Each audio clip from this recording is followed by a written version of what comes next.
Bende Mataram. Audiobook, novel silat. Cerita, Hapraktikto. Bab 42. Manyarsewu dan Cocak Hijau kemudian lari menghampiri Pangeran Bumi Gede. Tak lagi mereka menghiraukan si gadis. Yang lain-lainnya pun ikut berlari-lari hendak membuat jasa. Hanya Sang Dewa Resi seorang yang tak begitu memperdulikan. Hatinya telah terlanjur tertambat oleh kecantikan dan kecerdikan Titisari. Biar bagaimanapun juga, tak rela ia melepaskan dengan begitu saja. Nona. Kau tadi belum memperkenalkan nama ayahmu. Biarlah aku sedikit memaksa dirimu, katanya nyaring sambil menghampiri. Titisari terkesiap. Cepat ia menjejakkan kaki hendak kabur daripadanya. Tetapi bagaimana dia bisa melawan kegesitan Sang Dewa Resi? Tahu-tahu Sang Dewa Resi telah menghadang di depannya dengan tangan terbuka.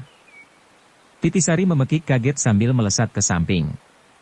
Berkata menyesali, "Hai, bukankah kamu telah berjanji takkan menggangguku lagi?" Sang Dewa Resi tertawa. "Biarlah kali ini aku mengingkari kebiasaanku," katanya. "Kamu mengatakan, ucapan seorang laki-laki sejati seharga 1000 gunung. Manakah buktinya? Orang semacam kamu ini pantaskah kusujudi sebagai guru?" Merah pada muka Sang Dewa Resi mendengar ujar Titisari. Tetapi ia bertekad tak mau lagi menyia-nyiakan kesempatan bagus itu. "Kamu boleh memaki diriku sepuas-puas hati, namun kamu tetap milikku. Kecuali jika mau menyebutkan siapakah ayahmu." Dengus Titisari. Ia menjelajahkan matanya hendak mencari penglihatan yang lebih luas lagi.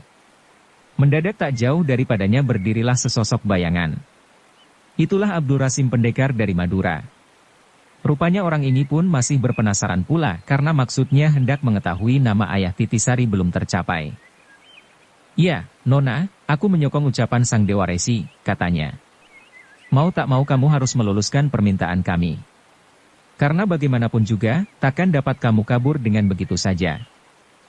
Meskipun mendongkol, Titisari terpaksa mengakui benarnya kata-kata itu. "Baiklah. Aku akan memperkenalkan nama ayahku. Tetapi kalian yang harus berkata, aku hanya akan menunjukkan tanda pengenal," katanya sambil menghela napas. "Bagus," mereka berdua menyahut hampir berbareng. Titisari kemudian bergerak mengarah ke dinding kadipaten.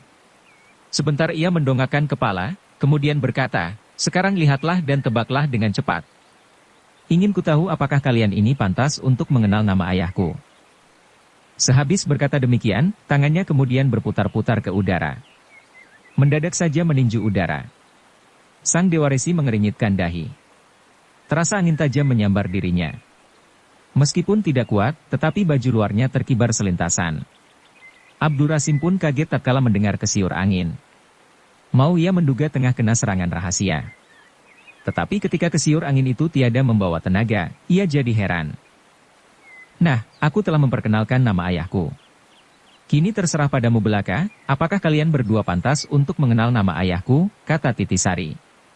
Dan setelah berkata demikian, cepat ia menjejak tanah dan melesat melompati pagar dinding. Sang Dewa Resi terhenyak. Tanpa disadari ia bergumam, apakah benar dia putri? Tetapi masa dia dibiarkan sampai di sini? Atau ayahnya berada pula tak jauh dari sini? Urusan ini bisa jadi berantakan. "Apa kau bilang?" tungkas Abdurasim dengan penuh nafsu. Apakah engkau belum mengenal ilmu yang baru diperlihatkan tadi?" "Ilmu apa?" Sang Dewa Resi tersenyum merendahkan. "Ilmu meninju udara kosong. Di seluruh dunia ini hanya dia seorang yang memiliki ilmu sakti itu." "Dia siapa?" Abdurasim kian tak mengerti. "Ayah gadis itu." "Siapa ayahnya?" Dengan membalikkan badan, Sang Dewa Resi berjalan mengarah ke pendopo kadipaten. Kemudian berkata, "Kuperingatkan kepadamu. Mulai sekarang jangan sekali-kali kamu berani mengganggu sehelai rambutnya. Karena dia adalah putri Adipati Karimun Jawa Surengpati." 000. Setelah melompati pagar dinding, Titisari segera lari secepat-cepatnya. Ia tahu bahwa salah seorang di antara mereka bisa mengusiknya lagi pada sembarang waktu. Tetapi ketika sekian lama tiada nampak bayangan orang, hatinya jadi lega. Kini ia mulai tenang dan bisa berpikir kembali. Teringatlah dia akan jerit Sang Aji sewaktu dirinya masih terkepung rapat-rapat. Karena ingatan itu, hatinya tiba-tiba saja menggigil. Apakah dia dalam keadaan bahaya? Pikirnya. Ia menghentikan langkahnya. Tanpa mengingat keselamatan diri, segera ia berbalik menuju ke kadipaten. Katanya di dalam hati, biar mereka merajang-rajang aku hancur berserakan, apa yang kutakutkan? Aku harus menolong Aji. Bagaimanapun akibatnya. Sang Aji sendiri waktu itu telah berada di rumah penginapan. Wayan Swage sibuk membebat lukanya dan dengan memberi isyarat ia menyuruh Nuraini berkemas-kemas. Orang tua itu berduka bukan kepalang. Bagaimana tidak? 13 tahun lamanya, ia tak melupakan anak dan istrinya barang sebentar pun. Ia merantau dari tempat ke tempat untuk mencari berita di mana mereka berada. Ia enggan bekerja atau berusaha mencari nafkah penghidupan tertentu seperti dahulu, karena kegembiraan hidupnya tiada.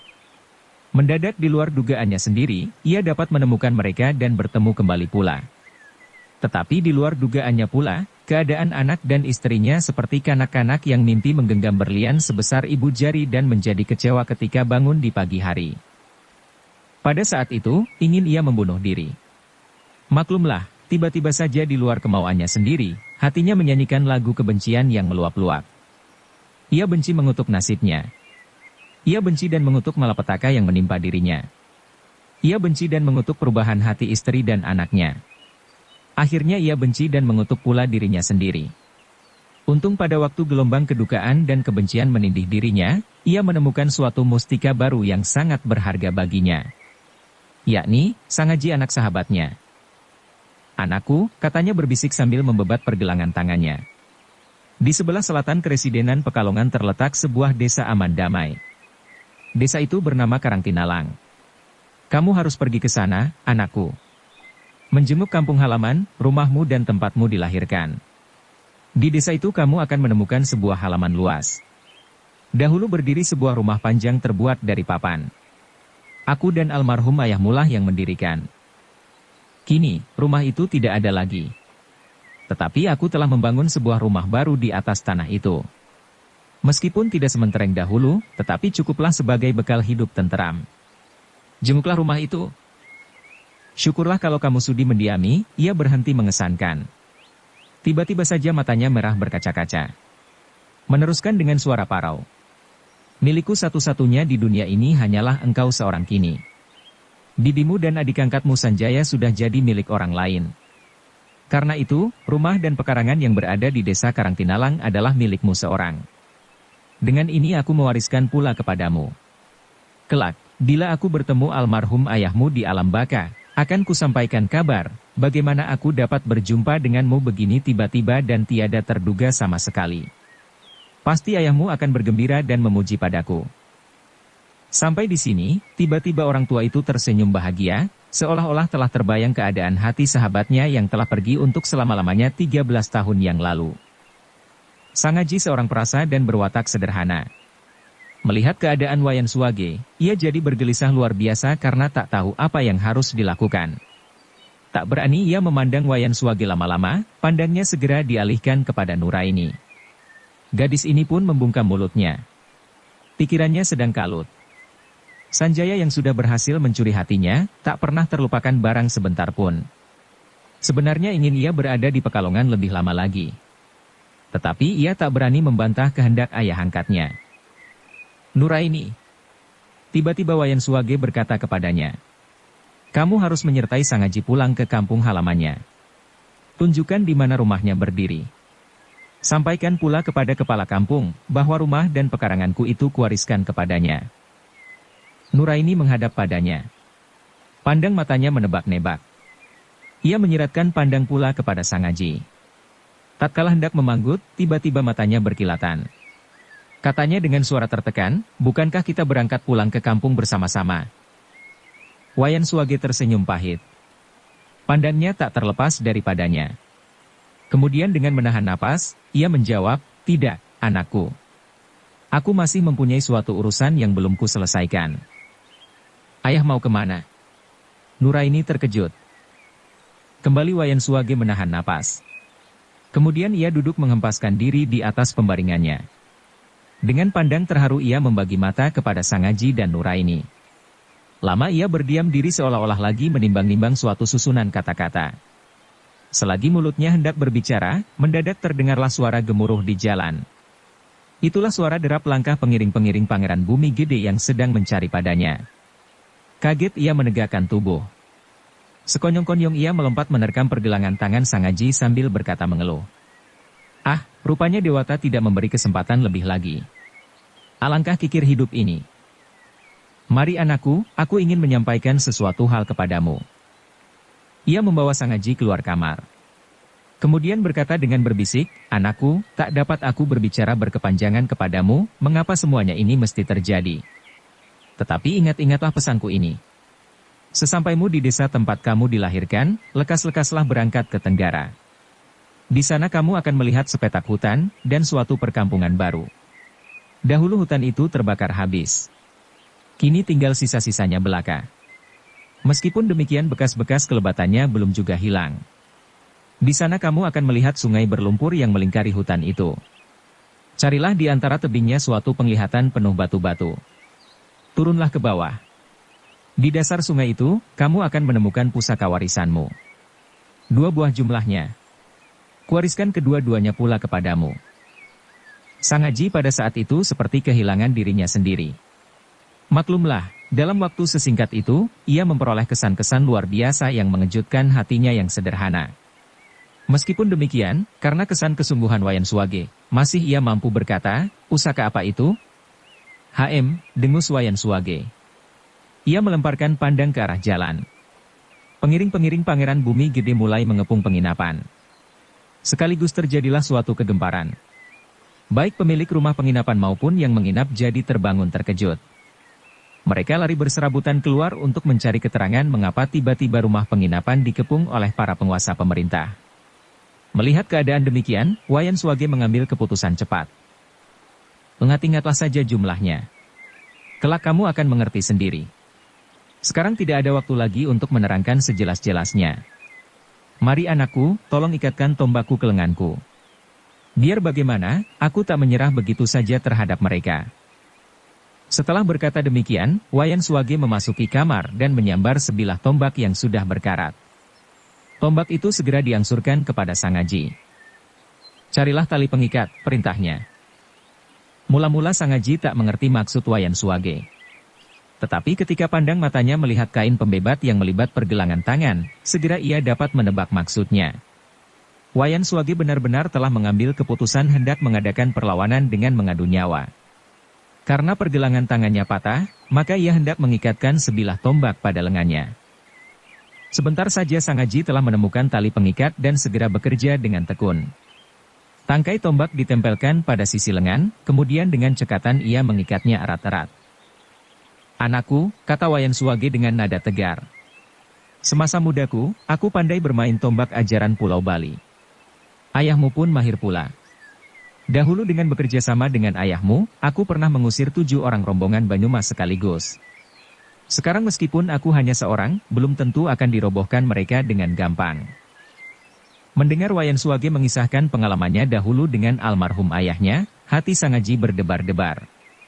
Ibunya tak pernah menceritakan tentang ayahnya.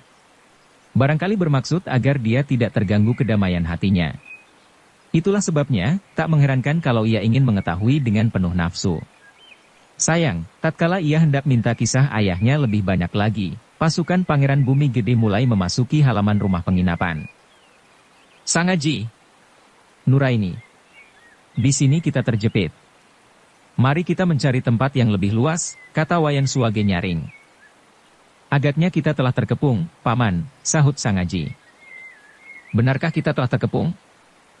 Kudengar di belakang rumah suara berderapan, sambung Nuraini cemas. Ah, tukas Wayan Suwage. Kemudian ia tertawa mendongak. Dengan membusungkan dada, lantas dia berkata, bagus. Mari anak-anak, kuajari bagaimana cara menerobos kepungan lawan, agar di kemudian hari kalian tak gampang menyerah tanpa perlawanan. Setelah berkata demikian, dengan menjejak tanah ia melesat memasuki halaman depan. Sang Aji dan Nuraini mengikuti tak jauh di belakangnya. Kemarin siang Sang Aji sudah melihat kepandaian Nuraini menjatuhkan semua lawan-lawannya. Karena itu ia percaya, kalau gadis itu akan bisa membawa diri. Juga terhadap kemampuan Wayan Suwage, Sangaji tidak sangsi lagi. Bukankah sewaktu masih bernama Mustafa si tukang canang, dengan sekali dapat berhasil mementalkan dua orang laki-laki yang mencoba-coba mengadu nasib. Hanya kali ini, gerak-geriknya jauh lebih cekatan dan mantap. Di dekat pintu pagar ia disambut oleh dua orang prajurit yang membekal pedang panjang. Tetapi dengan sekali gerakan, ia dapat mengemplang mereka berdua sekaligus dan terpental bergulingan di atas tanah. Peristiwa semudah itu membangunkan semangat tempur baginya. Kepala pasukan yang datang mengepung rumah penginapan adalah Si Gendut dan Winoto yang pernah dihajar Panembahan Tirtomoyo. Orang itu dengan memaki-maki menghampiri Wayan Suwage ketika melihat dua orang prajuritnya luka parah. Dengan menggunakan penggada, lantas saja ia merangset. Tenaganya benar-benar hebat. Tiap geraknya menimbulkan kesiur angin. Tetapi Wayan Suwage tidak gentar. Maklumlah, dalam hatinya telah terjadi suatu keputusan hendak mengadu nyawa. Setiap gerak-geriknya tiada ia ragu atau bercemas hati. Itulah sebabnya, ia dapat bergerak dengan gesit. Meskipun kakinya buntung, tiada mengurangi kesehatannya, ia lantas menerjang Si Gendut dan Winoto. Di luar dugaannya sendiri, ia berhasil merobohkan Si Gendut demikian gampang. Dengan sekali gerak, tombaknya yang telah berkaratan telah menusuk pahlawannya. Si Gendut dan Winoto berteriak seperti babi terjepit. Kemudian kabur dengan kaki terpincang-pincang. Pasukannya lantas ikut berlomba-lomba melarikan diri. Seperti seorang pendekar, Wayan Suwage berdiri tegap di depan rumah penginapan. Hatinya lega dan tegar. Dengan menudingkan tombaknya, ia berkata kepada Sangaji, mereka semua adalah sebangsa cecurut. Mari kita mencari tempat yang agak luas. Tak lama lagi yang lain-lainnya akan datang juga. Dan tiada guna, kita melarikan diri. Bagaimanapun juga tidak akan mereka melepaskan kita. Hanya saja Sangaji dan kau Nuraini, apabila aku tiada kuat bertahan lekaslah kalian melarikan diri. Tanjaklah bukit di sebelah selatan itu. Di balik sana adalah dataran lembah. Jika tidak ada halangan, dalam 10 hari kalian akan tiba di desa Karangtinalang. Waktu itu fajar hari telah tiba. Udara mulai cerah. Seleret sinar putih kekuning-kuningan menjengukkan diri di ufuk timur. Angin pagi hari menghembus sejuk dan melayang rendah. Sebenarnya hari akan melahirkan suatu tirai kedamaian. Sayang keadaan sekitar rumah penginapan tidak demikian. Bahkan sebentar saja seluruh penjuru kota Pekalongan mulai disusupi berita pertempuran. Penduduk lantas saja datang berbondong-bondong menuju ke tempat pertempuran. Mereka seolah-olah sedang disuguhi suatu permainan olahraga yang menarik. Wayan Suwage ternyata memilih tempat sewaktu dia membuka arena pertandingan di Pekalongan. Pikirnya, aku mulai dari sini. Biarlah aku mati pula di sini. Apa perlu aku menyesalkan nyawaku, karena bukankah aku telah bertemu dengan anak isteriku? Tak lama kemudian pasukan Pangeran Bumi Gede telah datang lagi. Kali ini, pendekar-pendekar sakti ikut pula mengiringkan Pangeran Bumi Gede. Pangeran itu naik kuda. Dengan membawa tongkat ia memasuki gelanggang dan berhenti sekira 50 langkah dari Wayan Suwage. Wayan Suwage lantas saja berdiri tegak di tengah lapangan. Ia seperti seorang dewa atau batu karang yang berkesan teguh dan angker. Pandangannya tajam dan tidak beragu. Diam-diam, Sangaji kagum padanya. Pikirnya, alangkah gagah dan perwira dia. Dia berkata pernah bertempur bahu-membahu bersama ayah menggempur musuh. Apakah ayah segagah dia pula? Memikir demikian, hatinya jadi berguncang. Mendadak pada waktu itu muncullah dua orang laki-laki dari jurusan barat. Salah seorang dari mereka mengenakan pakaian pendeta. Rambutnya dibiarkan terurai panjang bagaikan seorang pahlawan zaman bahari. Melihat orang itu, Wayan Suwage nampak terkejut. Sekonyong-konyong ia lari menghampiri sambil berseru nyaring, "Tuan Pendeta. Bukankah Tuan Ki Hajar Karangpandan? Hari ini kita berjumpa kembali." Sangaji kaget mendengar Wayan Suwage menyebutkan nama itu. Baru saja ia hendak mengamat-amati, mendadak saja matanya terpikat pada laki-laki yang lain. Tanpa menunggu waktu lagi, segera dia pun lari menyongsong. Serunya girang, "Aki! Ki Tunjung Biru! Mengapa Aki sampai datang pula ke sini?" Kedua orang itu sesungguhnya Ki Hajar Karangpandan dan Ki Tunjung Biru. Mereka adalah sahabat lama pada zaman Perang Gianti. Pernah mereka bertanding selama 5 hari 5 malam semata-mata berebut kehormatan diri. Mereka sampai pula bersumpah tak akan kawin selama hidupnya untuk menentukan kalah menangnya. Tiba-tiba dengan tak terduga-duga mereka bertemu di perbatasan kota Pekalongan dan bersama-sama memasuki kota. Ki Hajar Karangpandan memang bertujuan ke Pekalongan hendak menyusul muridnya. Sedangkan Ki Tunjung Biru dahulu pernah berjanji kepada Jaga Saradenta dan Wirapati kemana mereka pergi, apabila telah memperoleh kabar tentang beradanya si iblis Pringgasakti. Agaknya dia telah memperoleh jejak dan cepat-cepat mengikuti tanda-tanda arah perjalanan Jaga Saradenta dan Wirapati seperti yang diatur dalam perjanjian mereka. Dengan mengikuti tanda-tanda itu sampailah dia ke batas daerah Pekalongan.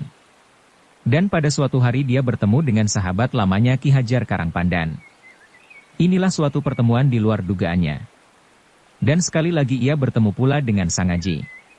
Meskipun beradanya Sang Aji di Pekalongan tiada begitu mengherankan hatinya mengingat tanda-tanda arah yang ditinggalkan Jaga Saradenta dan Wirapati di sepanjang jalan, tetapi pertemuan itu sendiri sangat mengejutkan. Maklumlah, ia melihat si anak sedang dikurung sepasukan prajurit yang bersenjata lengkap. Ingin ia mendapat keterangan apa sebab musababnya dan di mana pula kedua gurunya berada. Namun pada saat itu, ia mendengar suara Ki Hajar Karangpandan yang berkata sengit kepada Wayan Suwage. Tuan berkata apa? Wayan Suwage tahu bahwa pendeta itu lupa padanya.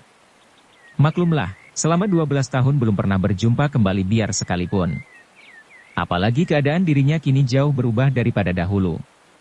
Perawakan tubuhnya tidaklah sekekar dahulu. Raut mukanya penuh kisut dan kakinya buntung sebelah. 12 tahun yang lalu, bukankah Tuan pernah singgah di rumahku? Waktu itu hujan turun sangat deras. Kebetulan sekali kami memasak ayam ikut merayakan hari penobatan Sultan Hamengkubuwono. Hai! Ki Hajar Karangpandan terkesiap. Tiba-tiba saja Wayan Suwage memeluknya erat-erat. Tubuhnya menggigil. Gugup Ki Hajar Karangpandan menyambutnya. Tetapi dia masih saja bersangsi. Hal itu tiada mengherankan, karena dia memperoleh kesan-kesan hebat pada hari itu. Dengan mata kepalanya sendiri, ia menyaksikan sendiri bagaimana hutan tempat bersembunyi Wayan Suwage terbakar habis. Wayan Suwage dapat memaklumi. Ingin ia memberi keterangan mengapa dia bisa selamat dan kini dapat pula berjumpa kembali. Tetapi keadaannya tak mengizinkan. Pangeran Bumi Gede telah siap memberi aba-aba pasukannya agar menyerbu berbareng. Tetapi bagaimanapun juga ia harus meyakinkan pendeta itu. Maka sekonyong-konyong ia mundur dan menikam Ki Hajar Karangpandan dengan tombaknya, sambil berseru, Tuan Pendeta. Masih ingatkan Tuan, kepandaian apakah yang kami miliki bersama? Bukankah ini tikaman khas ajaran Bali?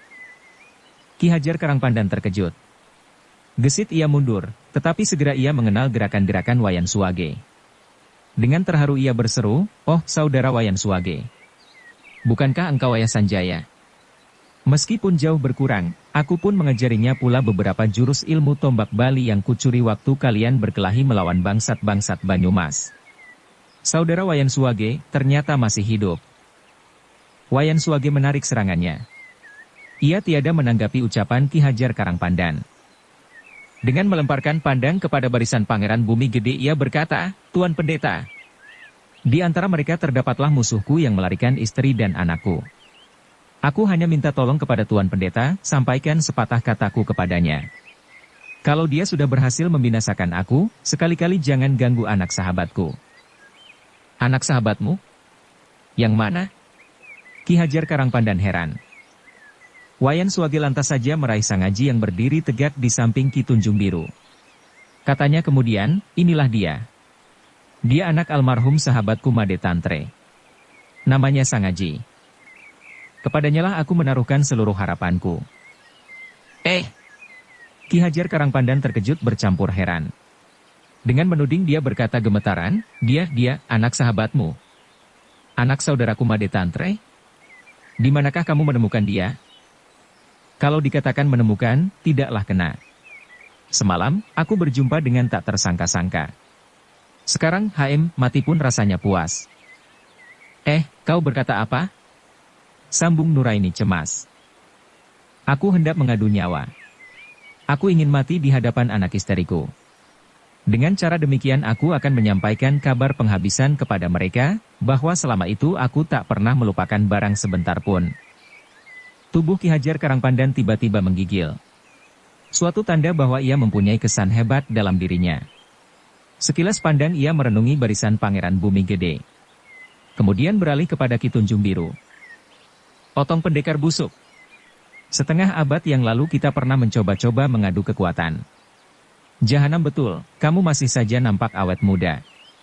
Nah hari ini, marilah kita berlomba lagi mengadu kekuatan. Kita berdua sanggupkah menghabiskan mereka? Mari kita atur begini. Siapa di antara kita yang bisa membunuh mereka lebih banyak, dialah yang menang. Ki Tunjung Biru tertawa gelak.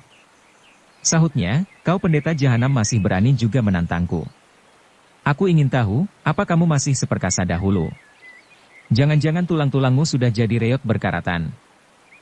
Kedua orang itu lantas saja tertawa terbahak-bahak. Sang Haji heran melihat kelakuan mereka. Tapi ketika teringat riwayat mereka berdua sewaktu Ki Tunjung Biru membicarakan kisah pertengkarannya dengan Ki Hajar Karangpandan dan dalam perang Giyanti, diam-diam ia jadi tersenyum. Tahulah dia, meskipun mereka berkesan ugal-ugalan namun berhati jantan, dan berwatak kesatria sejati. Mereka berdua lantas saja lari berlomba menyerbu pasukan Pangeran Bumi Gede. Dengan sekali bergerak, tiba-tiba mereka melesat ke kiri dan ke kanan. Tahu-tahu 4 orang prajurit Pangeran Bumi Gede kena dipentalkan ke udara dan dilemparkan keluar gelanggang seolah-olah bola keranjang belaka. 4 orang prajurit itu lantas saja terguling pingsan dengan tak setahunya sendiri pula. Luar biasa hebat cara mereka berdua menggebrak musuh. Tatkala prajurit-prajurit yang lain datang menyerbu hendak menuntut bela, mereka berdua dengan tertawa terbahak-bahak menggebu dengan pukulan-pukulan dahsyat. 8 prajurit sekaligus kena dilontarkan ke udara lagi. Sudah barang tentu, rekan-rekan mereka jadi mundur ketakutan. Bersambung ke bab 43. Dukung kami dengan subscribe, follow, like, komen dan share. Terima kasih.